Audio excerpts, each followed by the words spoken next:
Olá, vamos iniciar então a apresentação de CPIO 3 dos alunos Felipe Beltrame e Arthur Morandini. O tema do CPIO é controle de atitude em um eixo de um CubeSat. Felipe, a palavra está com você. Certo, obrigado. Então agora eu começarei com a apresentação do nosso CPIO. Os objetivos do CPIO eram concluir todos os desafios propostos e relacionados a controle de atitude no edital da competição do Cube Design de 2020. Então, mesmo que existisse, sei lá, limitações à relação do tamanho do CubeSat ou coisa do tipo, a gente não levou em conta, a gente só levou em conta as propostas feitas relacionadas a controle de atitude no edital. Os requisitos funcionais do sistema eram 3, que eram avaliados pelo edital, que o primeiro teste seria determinar atitudes nos 3 eixos, só determinar, sem controle. O segundo é estabilizar o CubeSat a partir de uma velocidade de 60 rotações por minuto. E o terceiro é apontar para 2 diferentes azimuths em relação ao eixo Z, por telecomando. Tá.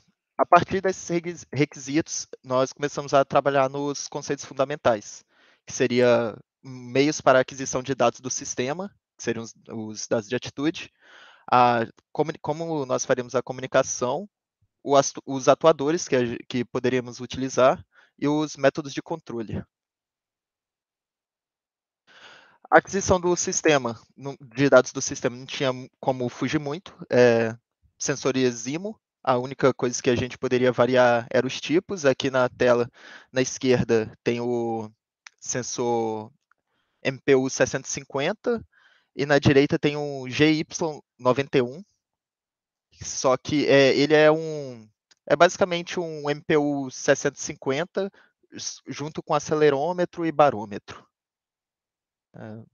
Basicamente. A comunicação tinha alguns meios que nós poderíamos fazer ela. A gente queria fazer ela via wireless, a gente só limitou a não poderíamos usar cabo, porque pelo regulamento ganharia-se mais pontos fazendo via wireless a comunicação. Então, das opções que a gente pensou que era Wi-Fi, radiofrequência e Bluetooth, a gente acabou utilizando o Wi-Fi. Os possíveis atuadores para o sistema eram giroscópios, propulsores, roda de reação, magnetorque, mas o que mais cabia, o mais fácil de se trabalhar para nosso sistema seriam roda de reação, que foi a escolhida. A partir da escolha da roda de reação, a gente começou a trabalhar em como nós montaríamos ela, que a gente acabou, através de alguns artigos que nós vimos, escolhendo um motor brushless, ao invés de um motor DC normal ou um motor de passo, que também a gente viu sendo utilizados em alguns projetos. E seria algo parecido com o que tem nessa foto daqui. Os métodos para controle que a gente pensou seria PID, LQR, que é Linear Quadratic Regulator, ou a gente não pensou muito sobre qual método utilizaria, porque desde o início a gente meio que já estava tendendo a usar o PID, que meio que já tendo mais informação sobre ele, já conhecendo mais, eu já tinha mexido com PID, então era algo que a gente já estava induzido a utilizar. E partindo da ideia que utilizaríamos o PID, a gente precisaria obter os parâmetros do sistema de algum meio, de algum modo, seja ele por calcular o estado, o espaço de, fugiu o nome, mas fazer o cálculo da função de transferência do sistema todo, o diagrama de espaço de estados, acho que é esse o nome, se eu não me engano, e outro método, só que em vez de calcular tudo isso relacionado ao nosso sistema, a gente pensou em só fazer um código para machine learning, para ele ficar rodando o sistema algumas vezes e até ele encontrar os parâmetros ótimos por si só. Ele iria ficar tentando fazer o controle no seu próprio eixo repetidas vezes e iria apagando, tipo, ia salvar o resultado e ia fazer um novo teste. Se o novo teste fosse um resultado melhor do que o anterior, ele apagaria o resultado anterior da memória e salvaria o novo resultado. E seguiria isso até chegar em um parâmetro ótimo. A partir dessas ideias dos conceitos de operação do nosso CubeSat, nós chegamos a fazer um fluxograma de como ele realizaria essas atividades. Esse aqui é o fluxograma mais geral que nós temos do funcionamento dele. No início, ele está no modo 0, que é basicamente um standby, onde ele só fica com sua energia ligada ali, ele não realiza nenhuma atividade. E a partir daqui, eu não vou explicar cada detalhe aqui, porque senão vai ser, acho que seria muita informação desnecessária. Mas o que esse fluxograma diz é basicamente o que ele faz para mudar de módulo, o que vai acontecer, o que acontece quando ele faz tal modo.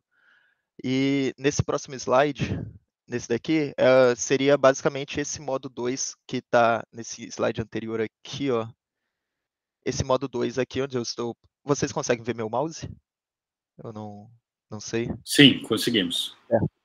Onde eu estou mostrando aqui com o modo 2 é como se eu estivesse ampliando o que está acontecendo dentro daquele círculozinho ali.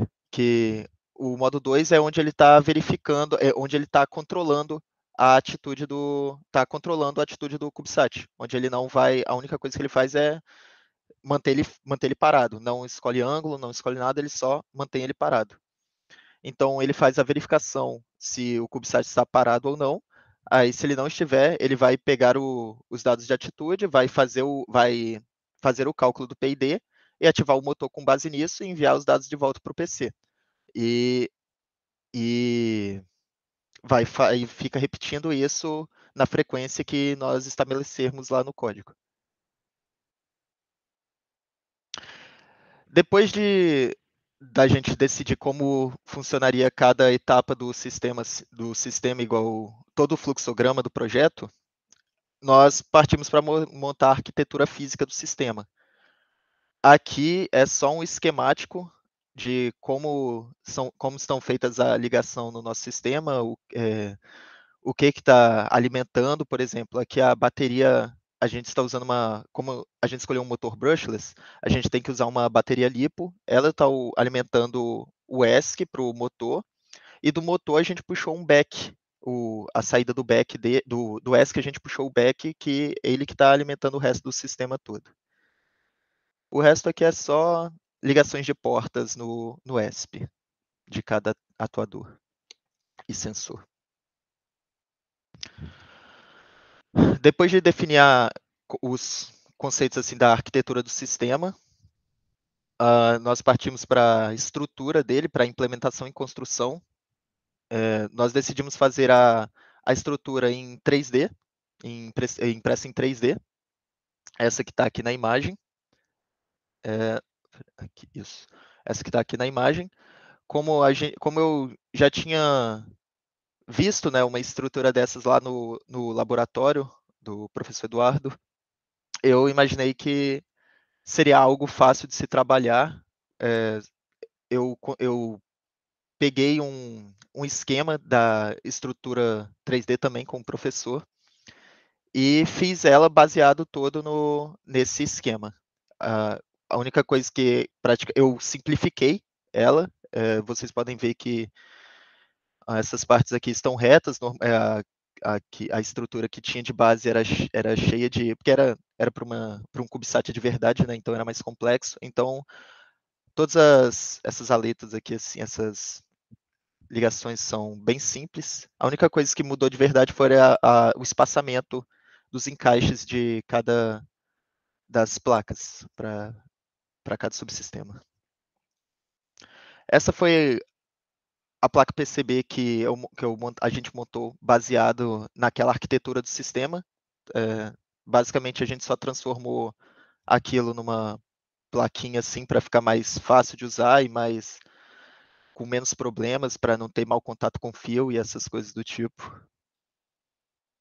E esse foi o projeto esse foi o protótipo final que final não, né? Esse foi o primeiro protótipo que nós conseguimos. Houve algumas complicações. Deixa eu passar primeiro e depois eu explico isso. Ó, as dificuldades e problemas de projeto. Primeiro, a estrutura 3D acabou não sendo algo tão simples para a gente trabalhar. Não a modelagem dela foi tranquilo, mas relacionados à impressão dela lá, que nós utilizamos da fábrica CT para imprimi-la, acabou tendo muito problema. As 4 primeiras impressões foram descartadas, era impossível de utilizar. A primeira veio com um tamanho completamente desregulado, algumas partes menor, outras maior. As 2 seguintes tiveram um problema na hora da impressão, não que ela chegou mal projetada ou não, mas foram problemas durante. Uma acabou o material durante a impressão, foi durante a noite, então imprimiu metade e não deu para fazer nada. A outra, a peça descolou da mesa enquanto fazia a impressão, ficou um emaranhado de fios. A terceira foi essa aqui a quarta foi essa aqui que está no protótipo. Só que aqui vocês já podem ver que essas partes de cima aqui já estão coladas com Durepox, porque elas quebraram, porque estava muito frágil. Eu acredito, como eu não entendia de impressão como nenhum de nós dois do grupo entendia de impressão 3D, nós acabamos deixando na mão do funcionário, do técnico que trabalha lá no Fábrica CT. Só que eu acredito que tinha alguma configuração para que essas vigas aqui assim acabaram saindo ocas. Eu acho que alguma opção que você escolhe, preenchimento ou densidade ali, que ele acabou utilizando menos material, então ficou muito frágil a nossa estrutura. Essa parte do meio que tinha um gancho aqui esse gancho aqui nem chegou a ser impresso, tanto que eu encaixei um ganchinho de metal aqui mesmo, só para que seria o que utilizaríamos para pendurar o CubeSat e fazer o teste. Tá, esse foi o problema da impressão 3D. Outro problema que tivemos foi a comunicação com o ESP32, que eu já tinha feito um projeto parecido utilizando um Arduino, e nele a gente utilizou a biblioteca Servo para controlar o motor.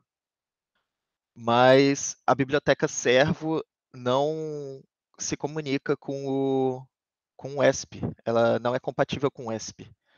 Então, nós tivemos que achar algum meio para reproduzir a biblioteca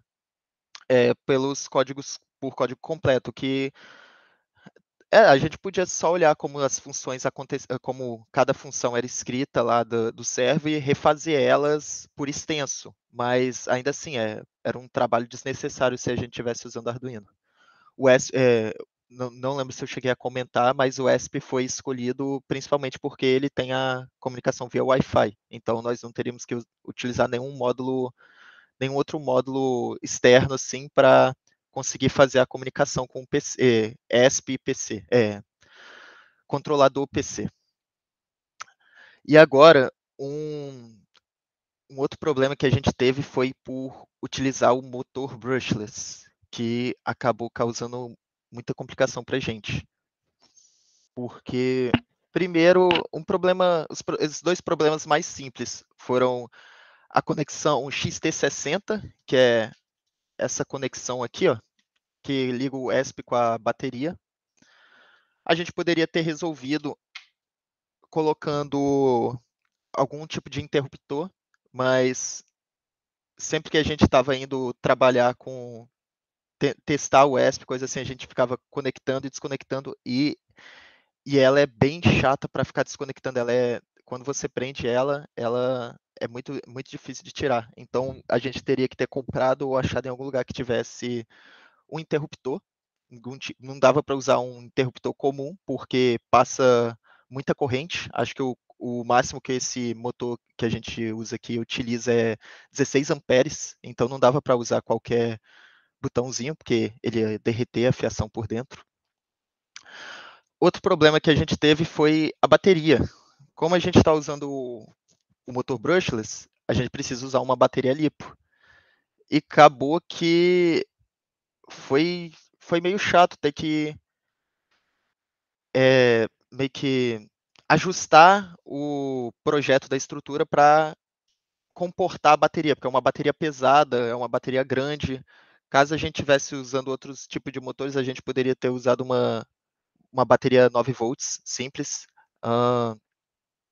O peso da bateria que foi, eu acho que é o principal, que acabou que não compensava ter usado esse tipo de motor. E outra coisa, o pior problema que teve no motor foi o ESC, porque esse ESC é compatível, está escrito aqui incompatível, mas é incompatível com a nossa utilização.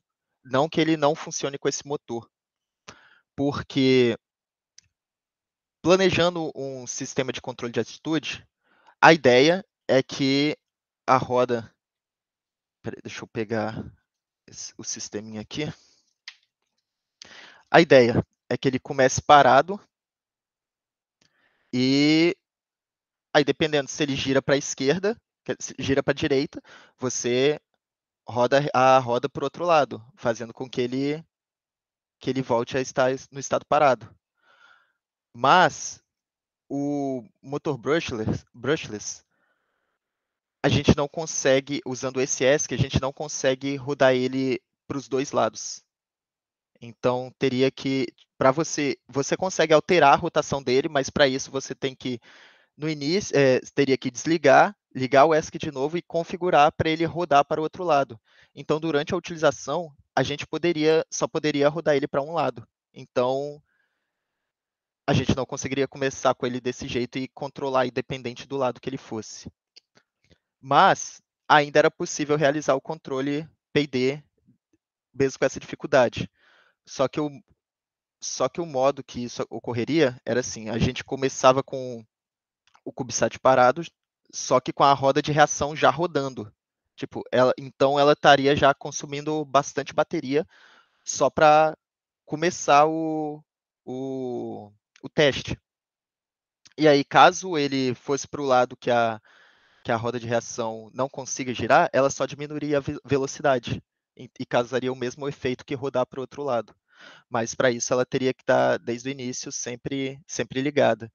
O que, pelos testes assim, duraria mais ou menos 3 minutos de bateria e acabaria a energia do CubeSat. Aqui teve um acidente, porque no transporte de Santa Maria para aqui, para minha cidade, a estrutura 3D que já era frágil acabou quebrando, mesmo eu trazendo ela dentro de uma caixinha de papelão.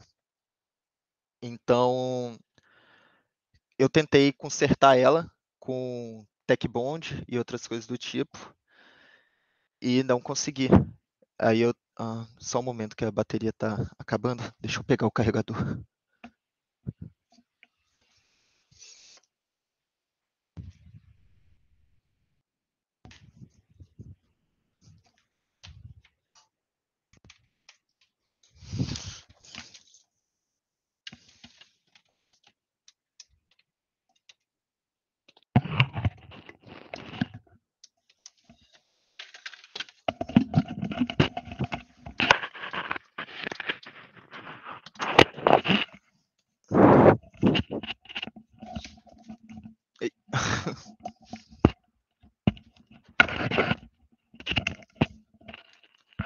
Pronto. E eu não conseguiria consertar ela com Durepox, porque aí a altura dos encaixes das placas ficariam diferentes. E eu não conseguiria colocar elas. Então acabou que, e aqui na minha cidade, não tem nenhum lugar que faça impressão 3D, então a gente não conseguiu continuar. Eu pensei em fazer algo parecido com o que o outro grupo tinha feito, que seria furar e colocar os parafusos, mas acontece que perto das bordas da PCB que a gente fez, tem umas trilhas. Então, se a gente furasse ali, perderia contato e a gente não conseguiria. Então, acabou que ficou inviabilizado mais por causa dessa situação. Mas, mesmo com essas situações adversas, a gente conseguiu alcançar alguns dos objetivos iniciais, cumprir alguns dos requisitos iniciais, que foi a determinação nos 3 eixos. Então, a gente conseguiu acertar a leitura do sensor junto com o ESP. Colocamos para identificar se o CubeSat estava parado ou não através de 2 LEDs, um verde e um vermelho. E colocamos ele para enviar os dados de atitude para o acesso remoto do ESP no PC, através do Wi-Fi. Aqui eu vou mostrar alguns vídeos funcionando da determinação de atitude, dessas 3 coisas que a gente conseguiu. Vou abrir o primeiro vídeo da determinação de atitude.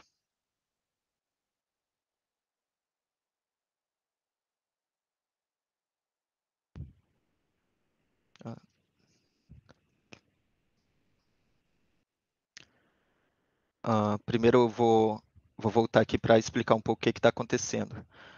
Aqui o ESP já começou a fazer a leitura do sensor e não sei se vocês estão conseguindo ler, porque para mim já está um pouco complicado aqui pela qualidade, então pela internet eu não sei como é que vocês estão conseguindo fazer a leitura dos valores. Mas aqui eu tive que trabalhar usando um pouco de código no ESP para corrigir o valor da leitura do IOL do sensor, que ele tinha um drift. Normalmente esse drift ocorre por causa de só estar usando o giroscópio e não o magnetômetro. Mas eu, mesmo utilizando o magnetômetro, ele ainda apresentava drift. Então eu tive que colocar um valor proporcional mesmo, era um valor constante, que ele somava cada vez que fazia a leitura do sensor para corrigir esse drift. E esse valor constante eu achei por experimento mesmo. Então aqui vocês podem ver, o valor à esquerda é o valor lido pelo sensor de IAL, esse segundo valor é o valor do IAL corrigido após a adição do corretor. E aqui o valor de pitch e de roll, que não chegou a ser necessário aplicar alguma correção.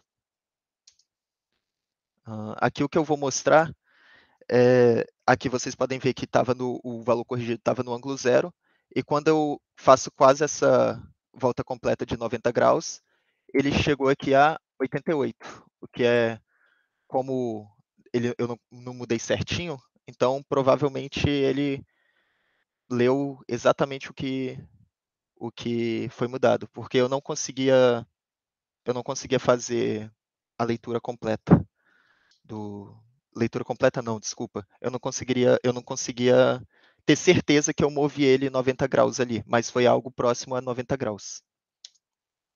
E agora eu vou fazer o movimento de volta e depois girar para o outro lado. E ele voltou aos 0 graus que ele estava anteriormente. E agora ele deveria chegar a menos 90. E ele chega a menos 88 novamente. Quer dizer, dessa vez menos 88, na outra foi 88. Essa é a função da determinação de atitude funcionando.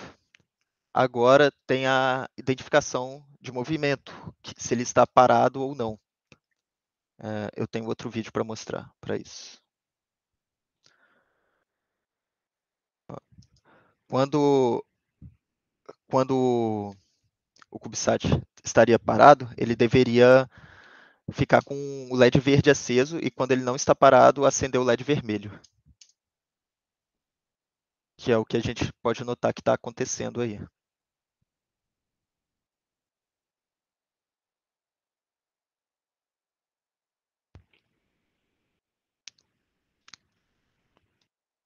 Voltar para a apresentação do Canvas.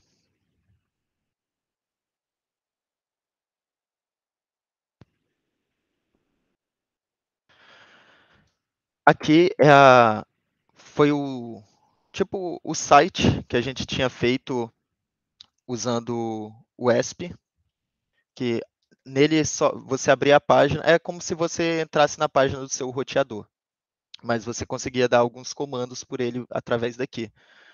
Nele, esses primeiros 3 valores aqui, ele lia do ESP, o que ele estava medindo na hora, e mudava aqui automaticamente nesse site. Então a gente chegou a conseguir essa comunicação wireless. Essas partes de baixo estavam prontas, mas não foram implementadas porque elas eram ligadas principalmente ao controle. Como vocês podem ver, essa última parte aqui, a gente escolhe o ângulo que quer que ele vá. Era uma função que a gente tinha criado que a gente não pôde implementar.